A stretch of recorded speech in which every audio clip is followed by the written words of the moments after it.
حضرت عبداللہ ابن سلام رضی اللہ تعالیٰ عنہ فرماتے ہیں کہ میں یہودیوں کا بہت بڑا عالم تھا. آپ فرماتے ہیں میں نبی کریم علیہ السلام کی بارگاہ میں پہلے دن گیا میں بحث کے ارادے سے، مناظرے کے ارادے سے، چونکہ یہودیوں کا عالم تھا.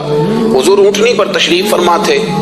تو حضرت عبداللہ ابن سلام رضی اللہ تعالیٰ عنہ فرمانے لگے جب میں گیا تو حضور اونٹنی پر تشریف فرما تھے. کہتے ہیں سادہ وضو، اور میں دیکھ رہا تھا کہ داڑھی مبارک میں کنگھی بھی نہیں ہوئی تھی. سرکار نے سر پہ سادہ سا امامہ باندھا تھا. حضور اونٹنی پر بیٹھے تھے، اور جس اونٹنی پر تشریف فرما تھے اس پہ کجاوا بھی کوئی نہیں تھا. لیکن کہتے دو جملے حضور کی زبان سے نکلے، دو جملے، اور میں ان جملوں کا قیدی ہو گیا. میرے محبوب نے فرمایا جو چاہتا ہے کہ اس کی عمر بھی زیادہ ہو، رزق میں بھی برکت ہو. آپ بھی چاہتے ہیں نا عمر بھی زیادہ ہو، رزق میں بھی برکت ہو، تو حضور فرمانے لگے اس کے لیے کرنے کا کام یہ ہے کہ اگر وہ چاہتا ہے عمر زیادہ ہو، رزق میں برکت ہو، تو اپنے رشتہ داروں کے ساتھ اچھا سلوک کرے. عبداللہ ابن سلام رضی اللہ تعالیٰ عنہ کہتے ہیں کہ وہ کیا مٹھاس تھی لفظوں میں، جملے تھوڑے تھے، بات میں گہرائی بہت زیادہ تھی. میں آیا تھا بحث کرنے اور میں آگے بڑھا، حضور کا دست مبارک تھاما اور میں نے عرض کی یا رسول اللہ مجھے کلمہ پڑھا دے، میں مسلمان ہونا چاہتا ہوں. حضرت عائشہ صدیقہ رضی اللہ تعالیٰ عنہ فرماتی ہیں کہ نبی کریم صلی اللہ علیہ وسلم جب بات کرتے تھے تو اتنی دھیمی کرتے تھے، اتنی دھیرے میں کرتے تھے.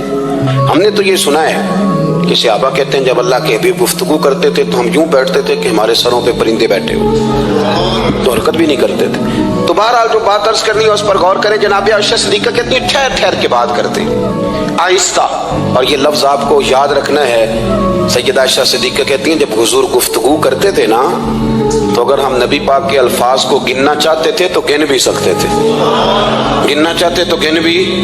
آپ کو جو رب کریم نے بنایا ہے اس سے زیادہ شاندار آپ کو کوئی بنا سکتا ہے؟ الذی خلقک فسواک فعدلک فی ای صورت ما شاء رکبک. اللہ فرماتے ہیں جو میں نے تیرا چہرہ بنایا ہے نا یہ میری چاہت ہے، میں نے جیسا چاہا ہے تجھے بنایا ہے، تو مجھے تجھے وہ چہرہ پسند کیوں نہیں جو میرے رب نے بنایا ہے. سنیں ایک حدیث پاک، حضرت ابو بردہ رضی اللہ تعالیٰ ایک صحابی ہیں، البدایہ والنہایہ میں روایت آپ کو ملے گی. وہ کہتے ہیں میرا اپنی بیوی سے اختلاف ہو گیا. اللہ کے رسول تو کسی کا نکاح کرتے تھے تو میاں بیوی کے درمیان محبت کی دعا فرماتے تھے. تو وہ صحابی آئے تو اپنی بیوی سے ناراض تھے، تو انہوں نے بات شروع کر دی، کہنے لگے یہ بھی کرتی ہے، یہ بھی کرتی ہے، یہ بھی کرتی ہے، یہ بھی غلطی ہے، یہ بھی غلطی ہے، یہ بھی کوتاہی ہے. بڑی باتیں سنائیں. حضور سنتے رہے، بلکہ حضرت ابو بردہ رضی اللہ تعالیٰ عنہ کہتے ہیں میرے محبوب نے نا تکیہ منگا لیا، ٹیک لگا لی، پورا وقت دیا. وہ کہتے ہیں جتنا میرے اندر غبار تھا سارا میں نے نکالا اور میں نے ثابت کر دیا کہ میری بیوی میں یہ بھی کمزوری ہے، یہ بھی کمزوری ہے، یہ بھی کمزوری ہے. کہتے ہیں جب میں تھک گیا نا باتیں کر کر کے، باتیں ختم ہو گئی، تو حضور ہلکا سا مسکرائے. پھر پہلی نظر ہی لوٹ لے ماہی تیرے ہار شنگارا. کہتے ہیں حضور ہلکا سا مسکرائے زیر لب اور فرمانے لگے کہ تیری بات ختم ہو گئی ہے تو ایک میں بھی کر لوں. تو نبی کریم صلی اللہ تعالیٰ علیہ وسلم فرمانے لگے صرف ایک بات کا جواب دے، صرف ایک. حضور فرمانے لگے یہ بتا کہ تیری بیوی میں ساریاں خامیاں ہی ہیں کہ کوئی خوبی بھی ہے؟ تو حضرت ابو بردہ رضی اللہ تعالیٰ عنہ فرماتے ہیں جب سرکار نے اس شخص سے یہ بات کہی نا کہ کوئی خوبی بھی ہے تیری بیوی میں، تو کہتے ہیں وہ شخص کہتا ہے میری نا بالکل ایک جملے نے سوچ ہی بدل دی ساری. یوں سمجھ لے کہ میں اس روڈ پہ چل رہا تھا، میرے نبی پاک نے مجھے اس والے راستے پہ ڈال دیا. بالکل ساری سوچ، یعنی ایک ہی جملہ لیکن ہر چیز بدل دی سرکار نے. حضور فرمانے لگے کوئی خوبی بھی ہے؟ کہتے میں تھوڑی دیر چپ رہا، عرض کی یا رسول اللہ صلی اللہ علیہ وسلم آپ حکم کریں. تو حضور فرمانے لگے اپنی بیوی سے کبھی بغض نہ رکھو، اگر تمہیں اس کی خامیاں نظر آئیں تو اس بات پر توجہ کرو جو اس کے اندر خوبی ہو. کہتے ہیں میں نے اٹھ کے عرض کی یا رسول اللہ میری بیوی پردے کی بڑی پابند ہے، میری خوابگاہ میں کوئی دوسرا شخص کبھی پیر بھی نہیں رکھ سکتا.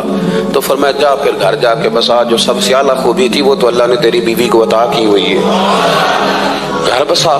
تو ایک تو سرکار کی ظاہری جو اللہ نے آپ کو حسن و جمال دیا تھا وہ بے مثل تھا، گفتگو کا جو ڈھب اور سلیقہ دیا تھا وہ بے مثل اور بے مثال تھا.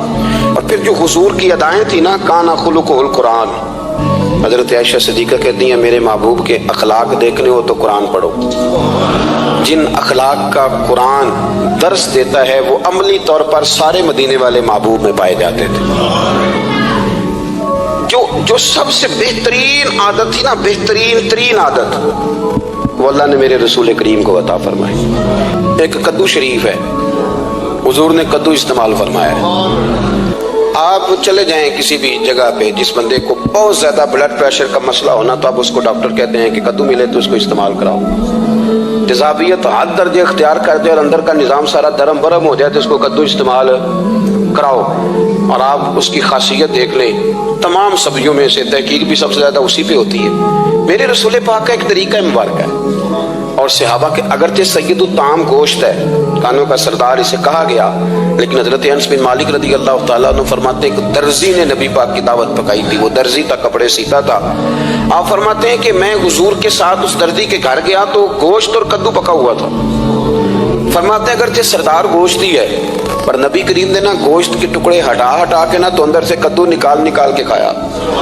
حضرت انس بن مالک کہتے ہیں مجھے کدو پسند نہیں تو میں نے کبھی نہیں کھایا تھا، گھر میں ہوتا تو میں جھگڑا کرتا، پر آج حضور کی رغبت دیکھی نا تو کل نہیں پسند تھا، پر ابھی مجھے کدو بڑا پسند ہو گیا، مجھے کدو شریف سے پیار ہو گیا۔ جو اعلیٰ ترین چیزیں تھیں وہ نبی پاک نے استعمال فرمائی، اعلیٰ ترین۔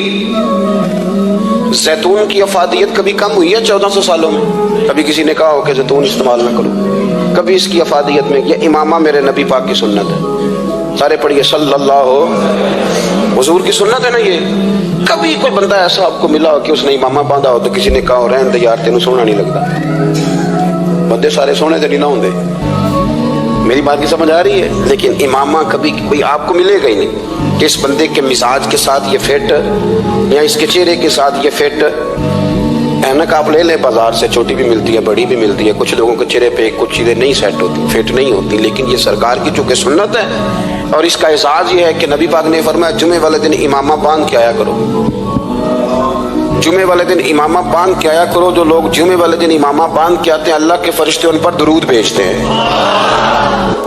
لیکن امامہ شریف ہونا چاہیے، اپنی مرضی کا رومال نہ باندھ لیں، کم از کم 3.5 گز اوپر، ٹوپی کے اوپر باندھا گیا ہو، اپنی مرضی کا طریقہ نہیں اختیار کریں، وہ جو شریعت نے حدود بیان کی ہیں اس کے مطابق چلیں۔